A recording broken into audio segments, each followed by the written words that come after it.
Nah, benefit partai politik apa dong kalau kayak gitu? Gagasannya. Ketika kader-kadernya dilepas udah. Memang Anda bayangkan benefitnya apa sih? Ya kita nggak tahu kan. Duit. Gini, kalau kita berhenti berbicara ideal, kita akan melihat negara rubuh tidak lama lagi dari sekarang. Kalau harus memilih prioritas, Bung Fahri Hamzah, berupaya memaksimalkan kemenangan atau memaksimalkan masuknya Gelora dalam parliamentary threshold, atau lebih mendorong masuknya Prabowo Gibran sebagai presiden dan wakil presiden. Kalau kita akan punya wakil presiden dalam sejarah Indonesia, kembalinya anak muda dalam sentra politik. Meskipun prosesnya banyak kritik.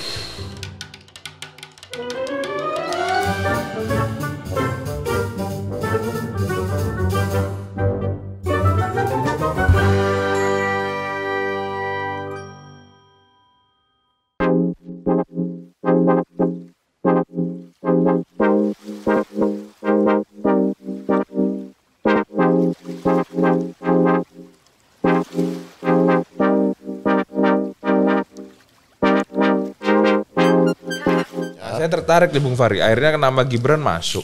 Itu mendesain nama Gibran sehingga disepakati bersama itu pasca atau sebelum putusan MK?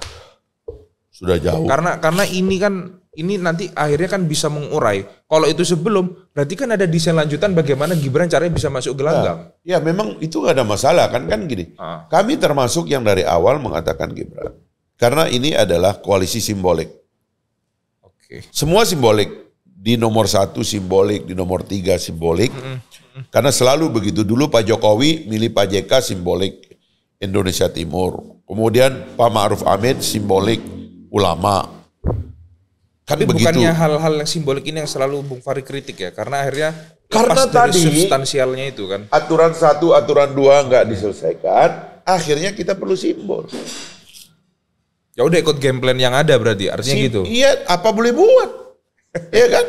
Karena akhirnya dengan kan saya suka bercandain kan, gara-gara lu hambat gua, ya kan? Ya gua hambat balik lu. Gitu. Bukan, gara-gara lu hambat gua, akhirnya yang muncul yang simbolik. Oke. Gibran yang dapat, salah sendiri. Yang bikin aturan 20% siapa? Ya. Bukan Prabowo nggak setuju threshold 20%. Nah, yang menariknya kemudian adalah dari tadi kan Bung Fahri, saya rasa di atas 3 atau 5 kali lah menyebut nama Jokowi. Padahal sebagai seorang macan Senayan, julukannya kan begitu. Bung Fahri ini bukan selalu lah ya, mungkin sangat amat sering melakukan kritik kepada pemerintah yang saat itu dan saat ini yang berkuasa adalah Jokowi. Bagaimana Anda melihat ini dalam sudut pandang Anda sendiri? Anda merasa berubah karena ini bicara soal pragmatikal politik atau seperti apa? Konteksnya itu banyak banget ya. Satu, saya anggota DPR waktu itu. Jadi kalau Anda sebagai anggota DPR itu memang tugas Anda adalah mengawasi jalannya pemerintahan. Kita digaji oleh rakyat dan dipilih oleh rakyat untuk itu. Ya. Jadi ya kita harus lakonin itu. Nah, konteksnya lalu berubah. Saya nggak lagi di DPR karena saya mengundurkan diri dari gelanggang politik ya, karena gelanggang politik Senayan. Ya, Senayan karena membuat baru lagi. Karena mereka banyak yang minta saya maju. Jadi teman-teman di partai politik minta saya maju banyak. Kemudian teman-teman DPD minta saya maju juga banyak. Gitu. Tapi saya bilang saya mau stop ya kan. Karena kita dengan teman-teman lagi bergumul dengan satu gagasan membuat gerakan dan partai baru gitu. Jadi karena saya sudah tidak di Senayan, bukan merupakan partai Senayan, masa saya harus bertugas untuk mengkritik Pak Jokowi? Artinya kritik itu adalah tugas legislasi aja? Ya tugas. Ya dong. Bukan karena memang ada kesalahan atau hal-hal yang seharusnya tidak boleh dilakukan oleh penguasa, terus Anda kemudian kritik. Saya mau tanya Anda, anak tetangga Anda berbuat salah. Ya. Di sebelah ada anak Anda berbuat salah. Sama nggak cara Anda menghadapi anak Anda bersalah dengan anak tetangga yang salah? Berbeda. Beda. Sama. Kalau saya udah nggak ditugaskan rakyat jadi anggota DPR, jangan petantang-petenteng jadi anggota DPR dong. Oke, pertanyaan lanjutannya begini. Pertanyaan lanjutannya, saya masih penasaran dengan kendaraan yang baru. Meskipun dengan SDM yang relatif lama ya ini ya, Partai Gelora. Ya. Kita simulasikanlah tembus parlemen Senayan. Harapannya Partai Gelora kan seperti itu. Amin ya Rabbal Alamin. Artinya koalisi yang memenangkan ini, pertarungan Prabowo Gibran ini kan isinya adalah orang-orang yang akan melanjutkan legasi tadi kata Bung Fahri. Ketika Anda nanti juga duduk lagi di Senayan dengan bendera yang baru ini, fungsi legislasi yang sama nggak akan Anda lakukan seperti dulu? Justru saya kemarin ngomong sama teman-teman di PDIP, karena kan gejala-gejalanya kan mereka akan jadi oposisi nih. Kalau saya lihat nih ya. Mempersiapkan diri udah ini mereka. Ya harusnya saya bilang. Makanya sudah ada kosakata ini ya, pemilu sudah selesai. Saya ngusulkan agar lembaga legislatif diperkuat. Misalnya kasus saya kan, saya dipecat oleh PKS, lalu saya membela diri, lalu pengadilan mengatakan anggota dewan pilihan rakyat itu tidak boleh berhenti sebagai anggota dewan meskipun dia diberhentikan fraksi, sebagai anggota partai gitu loh. Ya. Karena saya dipilih itu oleh rakyat. Hanya dicalonkan oleh partai. Jadi karena suara rakyat yang memilih saya, maka posisi saya sebagai wakil rakyat tetap. Posisi sebagai anggota partai boleh tidak ada. Itulah yang menjelaskan sebenarnya harusnya partai politik itu memang dilarang untuk menerapkan satu kebijakan internal partai yang berpengaruh kepada keanggotaan pejabat publik. Kenapa wali kota nggak bisa dipecat oleh partai politik? Kenapa anggota dewan boleh dipecat oleh partai politik? Padahal sama statusnya, padahal sama dipilih rakyat, ya kan? Harusnya tidak ada lagi orang yang diawasi oleh partai politik sampai-sampai dia diancam, dipecat dan sebagainya. Tapi kalau pakai simulasi catur tadi jadi kacau dong nih, rule of the game-nya. Karena kan kita akhirnya membaca kalau partai A pasti kebijakannya akan seperti ini, ke partai B kebijakannya akan seperti ini. Nggak juga, karena kita itu kan kebijakannya mengikuti rakyat. Iya kan? Partai bilang apa kalau rakyat nggak bilang begitu bagaimana coba? Iya kan? Kita yang milih siapa? Rakyat. Gitu. Nah itulah sebabnya sekali lagi kalau mau memperkuat legislatif, sekaranglah perkuat legislatif supaya siapapun nanti yang menjadi presiden itu oposisinya harus tetap kuat di parlemen. Sebab harusnya dalam... Artinya Anda menyiapkan untuk tidak jadi oposisi berarti? Ketika nanti duduk di parlemen? Anggota dewan itu harus tetap bersikap kritis dan oposisi terhadap eksekutif. Sebagai Fahri Hamzah? Ya tetap. Kalau saya merupakan anggota dewan, saya harus tetap mewakili suara rakyat dong. Jadi tidak dititipkan kepada PDI Perjuangan ini? Saya tidak akan, saya pimpinan partai ya. Saya tidak akan mengizinkan partai saya melakukan kontrol kepada anggota dewan sedemikian rupa sehingga fungsi dia sebagai wakil rakyat hilang. Itu nggak akan. Jadi kamu dipilih oleh rakyat, banggalah menjadi wakil rakyat, loyalitas kamu kepada rakyat ketika itu dimulai, maka loyalitas kepada partai secara struktural berhenti. Kemewahan partai politik terhadap anggota dewannya adalah karena gagasan-gagasannya digunakan di dalam mengelola negara. Udah itu aja. Saya ingin deep dive lagi di Bung Fahri. Bicara soal loyalitas. Apa sih definisi loyal menurut Bung Fahri? Seorang politisi yang merupakan kader partai politik terhadap partai politiknya sendiri. Loyalitasnya berhenti kalau dia terpilih jadi pejabat publik. Dan itu sah gitu? Oh iya memang harus begitu. Partai politik dalam demokrasi itu safe dia. Beda dengan dalam komunisme. Dalam komunisme yang ngelola negara itu partai.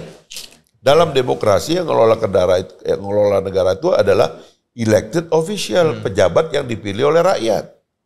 Partai politiknya di mana? Di dapur. Dia nyiapkan gagasannya, ideologinya, dia nyiapkan orang-orangnya. Dia di dapur. Makanya di dalam negara demokrasi ketua umum partai tidak ketahuan siapa dia.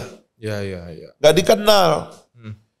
Jangan di tradisinya dibalik seperti tradisi dalam otoritarianisme, bahaya. Nah, benefit partai politik apa dong kalau kayak gitu? Gagasannya. Ketika kader-kadernya dilepas udah. Memang Anda bayangkan benefitnya apa sih? Ya kita nggak tahu kan. Duit, gini. Ya kan? Bukan, kalau itu kan benefit dalam artian gini. Partai mungkin punya kebijakan tertentu terhadap sebuah kebijaksanaan kekuasaan.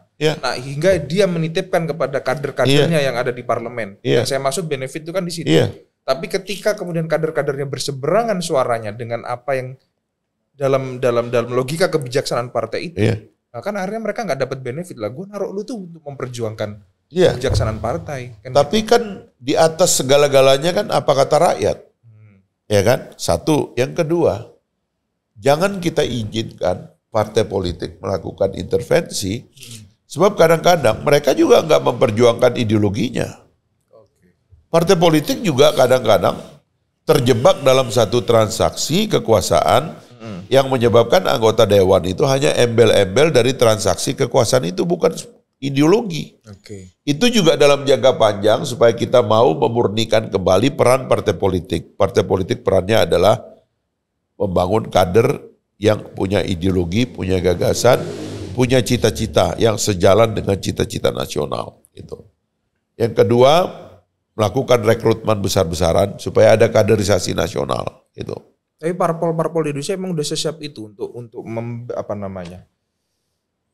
melepaskan kader-kadernya ketika mereka nanti duduk sebagai pejabat publik gitu. Harus dipaksa begitu. Kalau kita mau dalam pengamatan Bung Fahri, partai-partai kita udah siap belum untuk kondisi seperti itu? Tidak harus disiapkan begitu. Karena kalau enggak, artinya Anda mau mengizinkan partai politik itu mengelola negara dari belakang layar dan politik kita akhirnya penuh dengan ruang gelap pengelolaan kekuasaan di belakang layar. Sehingga masyarakat tidak merasa ada transparansi dalam. Tidak ada transparansi, pasti tidak akan ada transparansi. Semuanya diselesaikan di belakang layar. Sekarang ini yang kita bingungkan dengan politik hari ini kan juga itu kan. Politik kan banyak dikelola di belakang layar dan kita mau mengakhiri itu. Kalau kita mau mengakhiri itu, kuatkan sistem party ID. Nominasi boleh dikontrol oleh partai politik, silakan gitu ya. Tapi sekali orang terpilih menjadi pejabat publik, partai politik tidak boleh lagi ada intervensi langsung kepada orang itu sebagai kader atau apapun namanya petugas partai, tapi intervensinya adalah gagasan ya yang dipakai oleh yang bersangkutan sebagai pejabat publik. Udah cukup. Kedepannya berarti di parlemen fungsi fraksi atau nanti ada poksi-poksi nanti apa? Kalau fraksi kita bubarkan sebaiknya. Tidak boleh ada.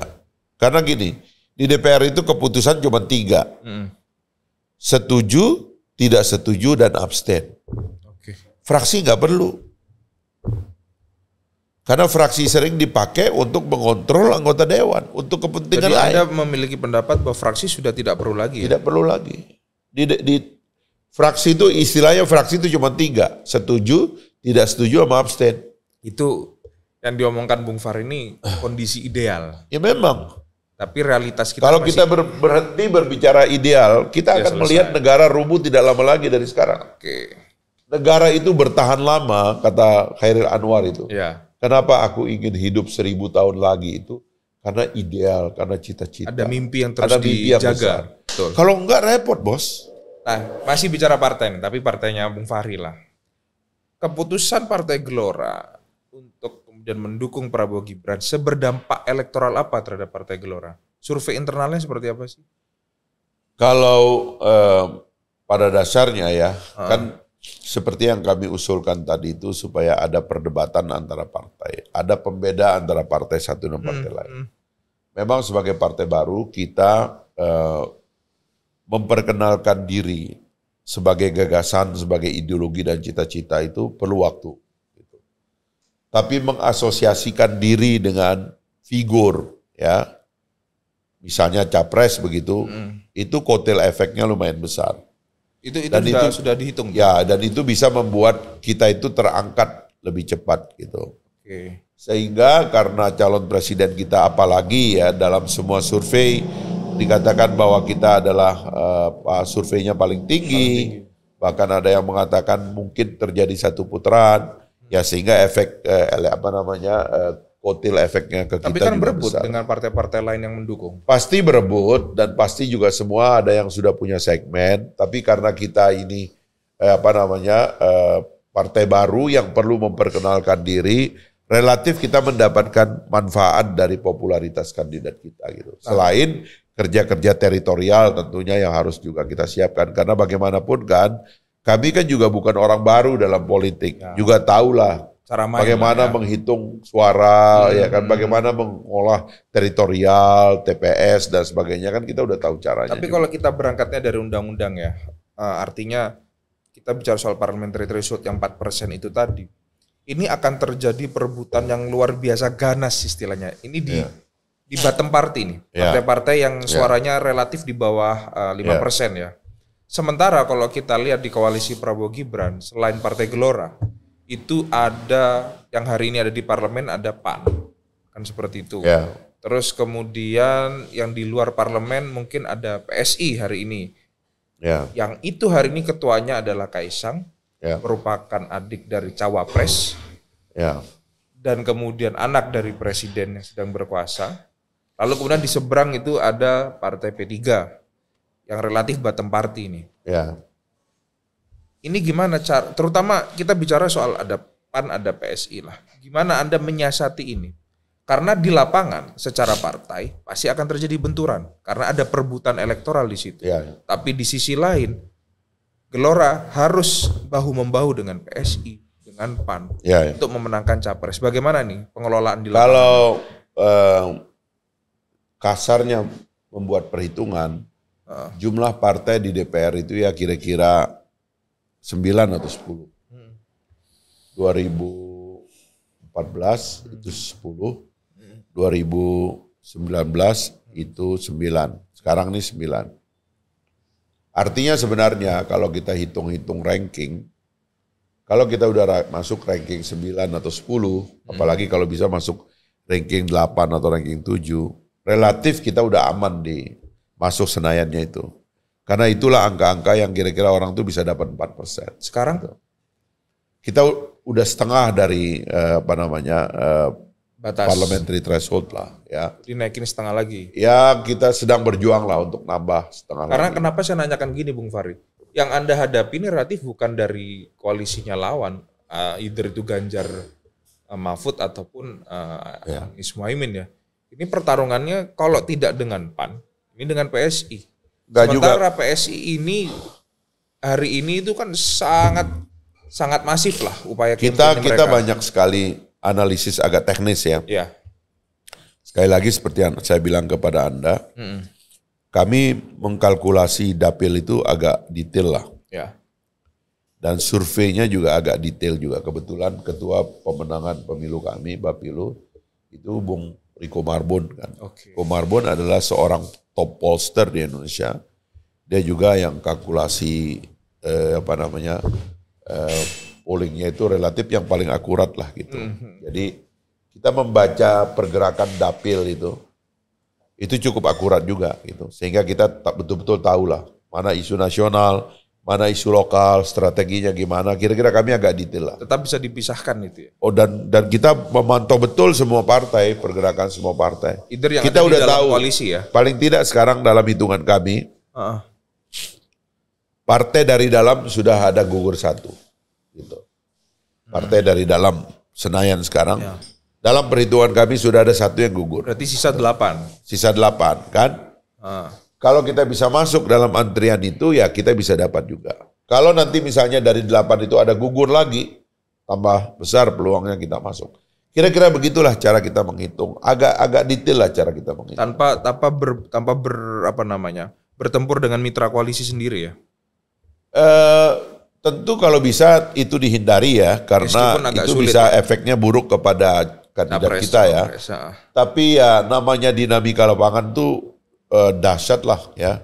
Dapil kita ada 88 sekarang kalau tidak salah. Kemudian kabupaten kotanya itu 514, kecamatannya ada 10.000 hampir. Kemudian desa begitu banyak. Jadi dinamika dari daerah-daerah pemilihan itu sangat kuat sekali. Jumlah konstituen Bung Fahri masih terjaga di dapil? Kalau saya relatif oke ya, karena alhamdulillah saya kan nggak pernah punya. Off nih 5 tahun ini. Ya. Relatif oke lah kalau saya ya, karena relatif dapilnya sekarang mengecil juga. Dulu NTB itu kan ada 1 aja kan, NTB secara keseluruhan ya, Pulau Lombok, Pulau Sumbawa dan pulau-pulau kecil. Nah sekarang ini dapilnya bagi 2, dapil Pulau Lombok 8 kursi dan dapil Pulau Sumbawa ada 3 kursi. Nah Pulau Sumbawa kan kecil pulaunya, penduduknya lebih dari 1 juta, ya kan? Sehingga orang-orangnya relatif juga sudah saling kenal juga ya. Relatif lah. Saya kan menanyakan seperti ini karena ya Bung Fahri itu pernah mengucapkan di beberapa kali wawancara itu kan, seharusnya demokrasi kita itu membiarkan orang yang terpilih atau dalam proses legislatif itu tidak perlu menunggu berapa jumlah suara partai. Iya, harusnya begitu. Nah, tapi kan faktanya kan tidak. Fakta yang harus diikutin permenannya adalah menunggu suara partai ini menembus parliamentary threshold apa tidak. Jadi kalau mungkin dengan keberadaan Bung Fahri hari ini di publik, tidak hanya di wilayah dapil tapi juga di wilayah nasional, selalu hadir, mungkin dari akseptasi sampai elektabilitasnya mungkin masih kejaga. Tapi partai hampir, kita harus jujur, Partai Gelora kurang bergaung namanya di publik, kira-kira begitu. Bagaimana kemudian ini ditanggapi oleh Bung Fahri Hamzah? Karena secara personal kayaknya nggak ada masalah secara elektoral Anda. Ya kalau memperjuangkan 4% sekarang kita kira itu memang harus ya, karena apapun kan aturan sekarangnya begitu. Ya. Tapi suatu hari kalau kita punya suara di parlemen dan juga diterima oleh presiden ya, eksekutif dalam hal ini, memang harusnya kita tidak boleh adakan lagi apapun threshold di masyarakat kita ini. Berarti perjuangan jangka pertanyaannya panjang. Kan begini, kenapa sih di DPRD kabupaten kota dan provinsi tidak ada threshold? Kenapa pusat pakai threshold? Oke.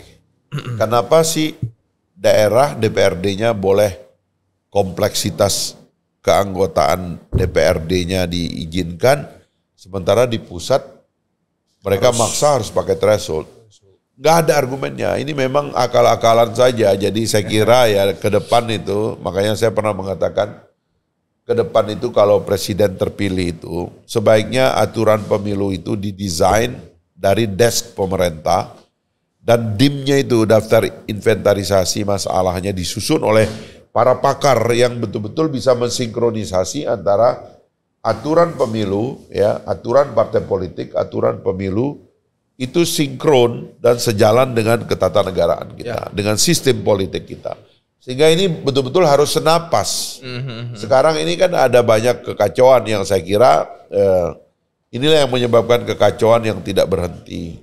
Kan kita mau memperbaiki dan mengakhiri kekacauan yang dari awal Anda tanyakan tadi.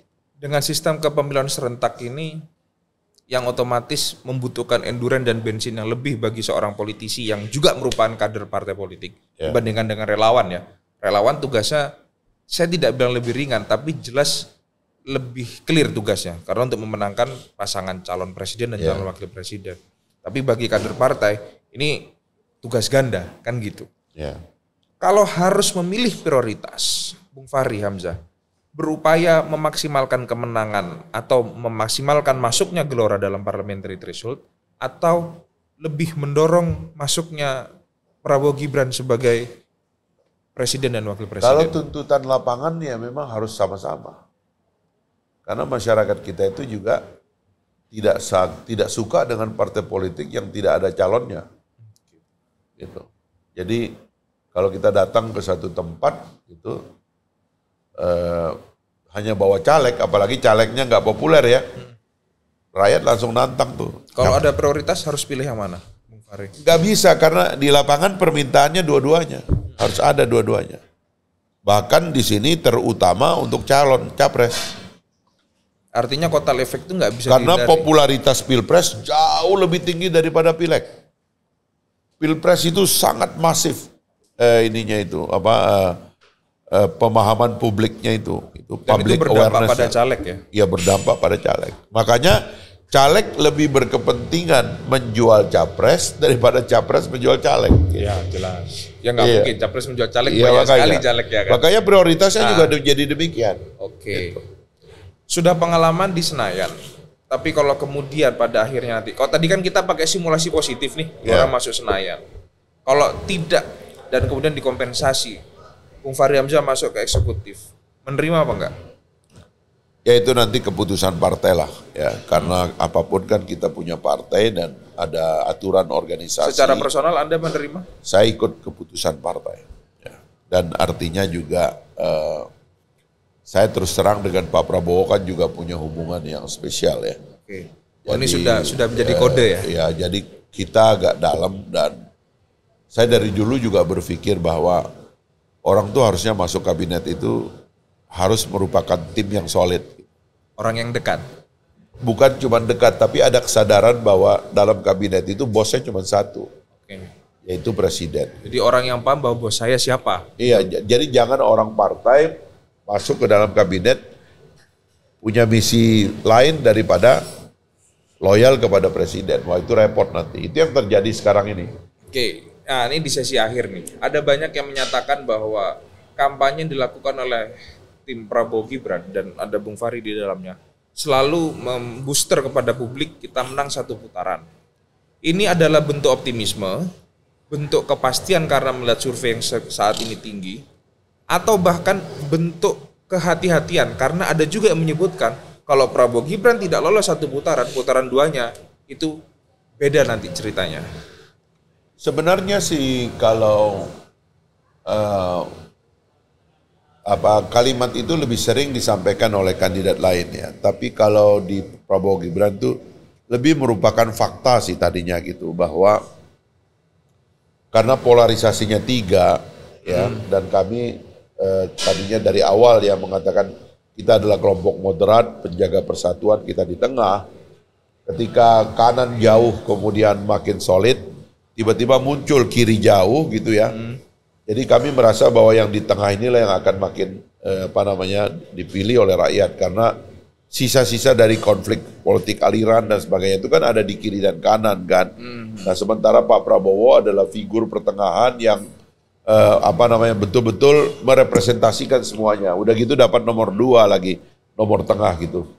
Jadi fakta itu membuat kami rada yakin bahwa masyarakat pada akhirnya memang lebih cenderung memilih yang di tengah. Meskipun 2 putaran? Karena moderat, ya kan, karena Pak Prabowo yang sudah sangat diketahui dan sebagainya itu. Ya, itu kan simulasi Anda dengan 3 paslon nih. Iya. Artinya dengan 1 putaran targetnya. Ada juga yang menganggap bahwa itu akan menyebabkan bisa muncul 1 putaran gitu. Ya. Nah, kalau kita bicara soal 2 putaran, karena faktanya berapa kali pemilu kita dengan paslon lebih dari 2 kan harus masuk ke ronde 2. Ya. Anggaplah kemudian apa yang dibayangkan oleh Bung Fahri ini terjadi. Ada koalisi yang benar-benar clear bersama pemerintah dan kemudian ada yang di luar pemerintah, yakni mereka yang kalah di putaran 1 akan bergabung dengan salah satu paslon di luar Prabowo Gibran. Maka hanya akan terjadi pertarungan A dan B. Situasinya akan seperti apa nanti? Kami sih percaya bahwa Pak Prabowo adalah figur pertengahan. Jadi kan kenapa kita memerlukan figur juga dalam bernegara itu kan karena dia membawa simbol-simbol pertengahan gitu. Oh, si A terlalu kanan, si B terlalu kiri, si C, wah dia orang tengah. Gitu. Nah, Pak Prabowo itu adalah figur pertengahan sehingga pada putaran 1 pun atau putaran 2 dia akan menjadi pilihan utama. Kami bayangkan begitu. Artinya meskipun 2 putaran dengan bergabungnya positioning Pak Prabowo sebagai figur pemersatu itu terlalu kuat ya. Karena dia TNI, nasionalis, dia udah berkorban banyak, ya dan lain-lain sebagainya itu akan menyebabkan dia akan dipilih sebagai figur tengah. Pertanyaan terakhir, Bung Fahri, sebelum kita akhiri. Kalau kita tadi bicara Prabowo, kita bicara Gibran yang terakhir. Posisi Gibran sebagai cawapres ini di mata publik akan sampai hari ini adalah sesuatu yang downside atau memberikan keuntungan. Saya kaget dengan segala kritik-kritik yang hari ini ada. Saya kaget mendengar respon dari 60% pemilih, terutama kaum muda dan milenial ya, dan pemilih pemula ya. Mereka excited akan punya seorang simbol ya, presiden dan wakil presiden tentunya ya. Akan ada seorang wakil presiden yang betul-betul memang berasal dari generasi itu. Kita menunggu berapa lama bisa punya Syahrir lagi, Natsir lagi. Ya dengan apapun proses yang dan masuk. Generasi muda yang pernah memimpin Indonesia pada awal kemerdekaan itu ya. Ketika orang berumur 40 itu dulu disebutnya generasi tua. Pada peristiwa Rengas Dengklok itu penculikan dilakukan kepada generasi tua. Generasi tuanya itu 40-an. Artinya ini yang penggerak-penggerak ini ya 30-an, 20-an gitu. Nah, kita akan punya wakil presiden dalam sejarah Indonesia, kembalinya anak muda dalam sentra politik. Meskipun prosesnya banyak kritik. Ya, itu kan perdebatan antara ahli hukum ya, 2 ahli hukum, 10 perdebatan. Kita tahulah begitu, tapi real bahwa kehadiran Gibran itu sangat membuat satu excitement ya, kegembiraan di kalangan generasi muda, dan itulah yang menyebabkan kami percaya ini akan ada migrasi pemilih-pemilih yang sangat besar kepada Prabowo Gibran pasangan nomor 2 ini. Oke, terima kasih Bung Fahri, dan segala yang terbaik lah buat Bung Fahri. Kalau nanti kemudian memang rezekinya di eksekutif, ya dengan gaya komunikasi beliau nampaknya juga tidak sulit ya untuk menggantikan siapa, Muni ya. Karena juga dulu di partai lama ya pos kekuasaannya juga di menteri yang itu kan gitu. Ya, tapi kita tidak tahu lah, nanti kita lihat. Karena pertarungannya sebenarnya belum selesai, meskipun banyak yang mengatakan sudah selesai sebelum bertanding.